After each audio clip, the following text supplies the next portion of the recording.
Hello.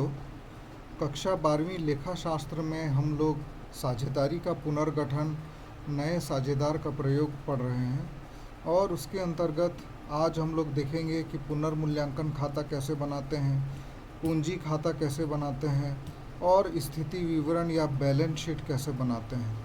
तो ये बड़े सवाल हैं और इसको बड़े धैर्य के साथ और सावधानी के साथ बनाना पड़ता है, तभी ये तीनों खाते बन पाते हैं, क्योंकि तीनों खाते एक दूसरे से जुड़े हुए हैं। पुनर्मूल्यांकन खाता सही बनेगा तभी आपका पूंजी खाता सही बनेगा, पूंजी खाता सही बनेगा तब आपका स्थिति विवरण भी सही बनेगा। तो इसलिए इसको बहुत ध्यान से और बड़े आराम से देखने की ज़रूरत है। तो आइए आज के इस सवाल को हम लोग देखते हैं। क्वेश्चन नंबर 44 आपके पुस्तक में से पेज नंबर 260 में मिलेगा ये। तो सबसे पहले हम लोग को सवाल को पढ़ना चाहिए। मनीष और नवनीत एक फर्म में समान साझेदार हैं। अंडरलाइन कर लीजिए, समान साझेदार हैं, अर्थात 1:1 में साझेदार हैं। समान अनुपात का मतलब होता है यदि 2 साझेदार हैं तो 1:1। वे दुर्गेश को फर्म में नया साझेदार बनाने का निश्चय करते हैं और 31 दिसंबर 1995 को मनीष और नवनीत जो पुराने साझेदार हैं उनका चिट्ठा हमको यहाँ पर दिया हुआ है। चिट्ठे को हम लोग भी ध्यान से देख लेंगे। रोकड़, देनदार, स्कंद, फर्नीचर, मशीनरी दिया है और इस तरफ लेनदार, देय विपत्र और पूंजी खाता दिया हुआ है। उसके पश्चात हम लोग आते हैं समायोजन के भाग में, और ये जो समायोजन होता है यहीं से हमारा जो पहला खाता है पुनर्मूल्यांकन खाता, वो यहीं से बनता है। जैसे कि संदिग्ध ऋण के लिए 300 रुपये का प्रावधान करना है। फर्नीचर 250 रुपये पर मूल्यांकित किया गया। फर्नीचर का दाम था पहले 400 रुपया, पहले था 400 और अभी हम लोगों ने किया है 250 में, मतलब कि 150 रुपया कम हुआ है फर्नीचर का मूल्य। उसके बाद 400 रुपये का विनियोग था जो बाद में हमको मिला, जो चिट्ठे में नहीं है, ये हमारे लिए फ़ायदा है। और उसके बाद दुर्गेश जो है पूंजी के 1000 और ख्याति के 1000 लाता है, जिसे मनीष और नवनीत आहरण कर लेते हैं। इससे हमको पंजी प्रविष्टि और चिट्ठा भी बनाना है, लेकिन लिखा है पंजी प्रविष्टि और चिट्ठा, लेकिन चिट्ठा बनाने के लिए पहले हमको पुनर्मूल्यांकन खाता, उसके बाद पूंजी खाता बनाना ही पड़ता है, तभी जाके हम लोग चिट्ठा बना पाते हैं। तो सबसे पहले हम लोग देखेंगे पुनर्मूल्यांकन खाता, और वहाँ पर ये 3 चीज़ें आएंगी। एक तो संदिग्ध ऋण, फर्नीचर और विनियोग। ये 3 चीज़ों का पुनर्मूल्यांकन हुआ है, तो इसी से हम लोगों का पुनर्मूल्यांकन खाता बनेगा और किसी भी बात को ध्यान में रखने की आवश्यकता नहीं है। तो सबसे पहले पुनर्मूल्यांकन खाता बनाते हैं हम लोग।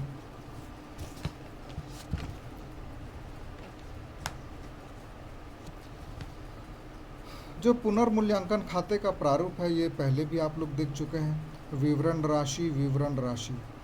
और पुनर्मूल्यांकन जब संपत्तियों और दायित्वों का किया जाता है तो एक सिंपल नियम को याद रखना है कि यदि हमको किसी प्रकार का फ़ायदा हो रहा है तो हम पुनर्मूल्यांकन खाता के समाकलन में लिखेंगे, और यदि हमारा नुकसान हो रहा है तो हम लोग विकलन में लिखेंगे।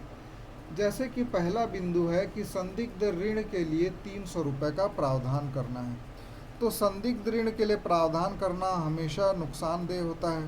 तो इसका अर्थ ये होता है कि इतने जो 300 रुपये के ऋण हैं वो हमारे डूब सकते हैं, तो इसी के लिए हम लोग प्रावधान करते हैं। तो संदिग्ध ऋण संचय खाता से 300 रुपया, इसको हम लोग यहाँ विकलन पक्ष में लिख देंगे। दूसरा बिंदु लिखा है फर्नीचर 250 रुपये पर मूल्यांकित किया गया। यदि हम लोग चिट्ठा देखेंगे तो चिट्ठे में फर्नीचर का दाम है 400, लेकिन उसका मूल्य अब घट कर हो गया है 250 रुपया, अर्थात 150 रुपये का हमको नुकसान हो रहा है या फर्नीचर का मूल्य कम हो रहा है। तो इसको भी हम लोग विकलन पक्ष में लिख देंगे, फर्नीचर खाता से 150 रुपये। उसके बाद हम लोग देखते हैं जो तीसरा बिंदु है विनियोग। एक तो हमको मिला है 400 रुपये का, जो कि चिट्ठा में नहीं था, तो ये संपत्ति में वृद्धि है, हमारा फ़ायदा है। तो इसको हम लोग पुनर्मूल्यांकन खाता के समाकलन पक्ष में लिख देंगे 400 रुपये। अब देखिए विकलन पक्ष का योग ज़्यादा है कि समाकलन पक्ष का योग है, इसको अभी मत ध्यान दीजिए, है ना। बस इतने में देखिए इधर का जोड़ ज़्यादा आ रहा है 450, इसको यहाँ लिख देंगे पहले। फिर इस योग को समाकलन पक्ष में भी लिख देंगे और समाकलन के योग में से जो समाकलन का एक मद है 400 रुपये का उसको घटा देंगे। 450 में 400 घटाएंगे तो मतलब 50 रुपया है। ये विकलन शेष है, चूँकि विकलन का ज़्यादा योग आ रहा था इसीलिए इसको विकलन शेष हमेशा हानि होता है, तो ये हमारी हानि है, साझेदारों की हानि है। और चूँकि ये जो हानि है दोनों साझेदार जो पुराने साझेदार हैं उनको हम लोग बांट देंगे। कौन से अनुपात में बांटेंगे? समान अनुपात। तो 50 रुपये को 2 भाग में बांट देंगे, तो मनीष के खाते में जाएगा 25 और नवनीत के खाते में जाएगा 25। तो इस प्रकार ये पुनर्मूल्यांकन खाता बनता है। इसको एक बार और देख लेते हैं हम लोग। संदिग्ध ऋण संचय हमारे लिए नुकसान है, उसको हम लोग विकलन किए। फर्नीचर का मूल्य कम हो गया, उसको हम लोग विकलन किए। विनियोग में वृद्धि हुई, चिट्ठे में नहीं था, बाद में पता चला, तो हमारे लिए फ़ायदा है, तो समाकलन में लिखे। उसके बाद विकलन के योग से समाकलन का जो एक मद है उसको घटाए तो आया 50 रुपया, अर्थात हानि हुई 50 रुपया। पुनर्मूल्यांकन से हानि हुई और ये हानि को जो पुराने साझेदार हैं उनको बांट देंगे 25-25 समान अनुपात में। अब इसका मैं प्रविष्टि आप लोग को समझा दे रहा हूँ कैसे प्रविष्टि करना है।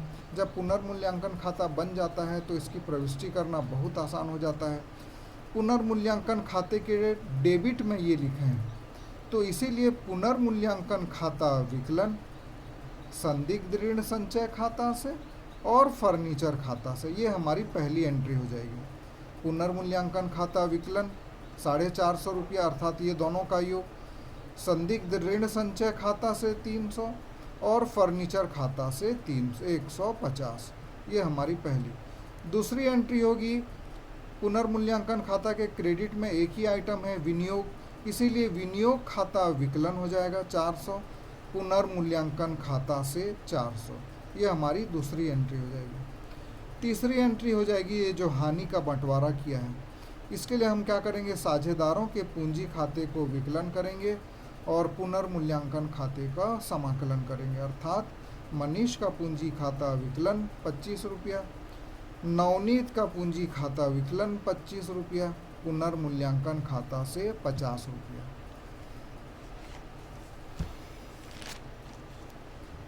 इसके बाद जो दूसरा काम हमको करना पड़ता है वो साझेदारों का पूंजी खाता बनाना पड़ता है। और सबसे पहले हम लोग समाकलन पक्ष को देखते हैं। शेष लाया गया, जो भी चिट्ठा हमको पुस्तक में मिला है आप लोग देख लेंगे, प्रश्न को निकाल लीजिए, यहाँ पे हमको हमेशा मिलेगा। यहाँ देखिए मनीष के खाते में 1700 है और नवनीत के खाते में 1200 रुपया है, तो इसको हम लोग यहाँ पर लिख लेंगे 1700 और 1200। और जो नया साझेदार दुर्गेश है वो 1000 रुपया लेकर आया पूंजी के रूप में, तो उसको हम लोग दुर्गेश के कॉलम में लिख देंगे। और साथ ही साथ वो 1000 रुपया ख्याति का लेके आया और ख्याति को हम पुराने साझेदारों को बांट देते हैं, तो ख्याति खाता को 500 और 500। तो इस प्रकार से ये समाकलन पक्ष हमारा कंप्लीट हो गया। तो इसका हम लोग योग लगा देते हैं, इसका आएगा 1000, 12×5 1700 और 17×5 2200। इन्हीं तीनों योगों को हम लोग विकलन पक्ष में भी लिख दें एज इट इज़। उसके बाद विकलन पक्ष में आते हैं, चूँकि प्रश्न में लिखा है चौथे पॉइंट में समायोजन के कि ख्याति की राशि को वो निकाल लेते हैं, तो इसीलिए रोकड़ खाता से करके जो पुराने साझेदार हैं मनीष और नवनीत, उनके में डेबिट कर देंगे 500। उसके बाद पुनर्मूल्यांकन खाते का जो हानि है वो हम लोग लिख देंगे 25-25 रुपया। हमेशा याद रखिए, लाभ होता है तो पुनर्मूल्यांकन खाता इधर आता है, हानि होती है तो पुनर्मूल्यांकन खाता विकलन में आता है 25-25 रुपया। अब जो नीचे का योग है उससे ये दोनों को घटा देंगे तो आएगा 1675। 1700 से ये 525 को घटा देंगे तो 1175। चूँकि इसमें कुछ नहीं है इसलिए 1000 का 1000 हम लोग लिख देंगे। तो अब वर्ष के अंत में मनीष के पास पूंजी है 1675, नवनीत के पास है 1175 और दुर्गेश के पास है 1000। तो और इसी के आधार पर अब हम चिट्ठा बनाएंगे।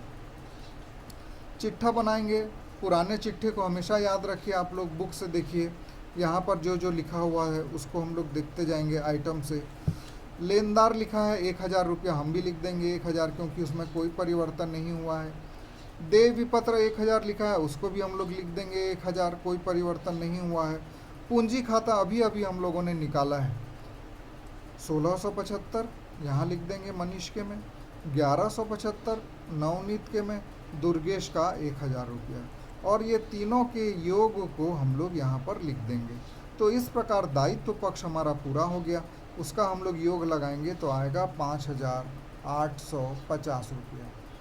अब समाकलन पक्ष में देखते हैं, संपत्ति में हमारे पास 600 रुपया था पहले से, 1000 पूंजी के रूप में दुर्गेश लेके आया, तो कुल रोकड़ हो गया हमारे पास 1600। देनदार थे हमारे पास 1500, जिसमें से 300 रुपया हमने कम कर दिया संदिग्ध ऋण के रूप में, तो ये अब हमारे पास हो गया 1200। स्टॉक 1400 रुपया है, उसमें कोई परिवर्तन नहीं किया गया। फर्नीचर 400 रुपया है, उसमें हमने ह्रास लगाया 150, तो ये हो गया 250 का। मशीनरी में कोई परिवर्तन नहीं है, 1000 का 1000 लिखेंगे। और एक विनियोग हमको मिला था पुनर्मूल्यांकन खाते में, आपको याद होगा 400 रुपये का, उसको भी हम यहाँ लिख देंगे। और जब इनका भी हम योग लगाएंगे तो ये आएगा 5850 रुपया। तो इस प्रकार दोनों पक्षों का योग सही हो गया, मतलब हमारा चिट्ठा ठीक बना है। तो इस प्रकार इसमें क्या क्या करना पड़ता है, पुनर्मूल्यांकन खाता, फिर पूंजी खाता, और उसके बाद अंत में हमको चिट्ठा बनाना पड़ता है।